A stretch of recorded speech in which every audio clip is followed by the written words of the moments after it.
Cullinan has subsidiaries operating in the tourism and leisure sectors controlled by the Tollman family through the global Travcorp group. The company has a market cap of 1.8 billion rand, which is about double what it was about 3 months ago, I must tell you. Price to earnings ratio looking somewhat testy at 40.2, dividend yield of only 0.4%. somewhat tasty at 40.2. Okay, but the story here with this one is kind of interesting because the Tollman family, Stanley Tollman I think it is, the old man, he lives in America now. Travcorp is otherwise known as the Travelers Corporation. They own Contiki and Trafalgar Tours. Contiki apparently coming back into fashion. Yes, so young people, they go on these trips now. I don't know, did it go out of fashion at some point? I never went on a Contiki tour. Did No, you? me neither. Did you? I missed us. Your children are going to go on a Contiki They've got tour. lots of global business. They've also got quite a big cruise operation, but they have South African roots.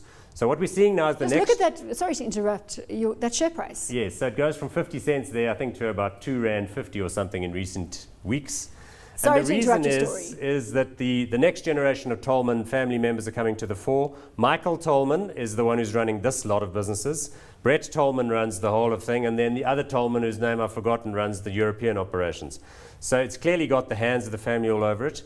And they've started looking a little bit more aggressively at purchasing other assets down here.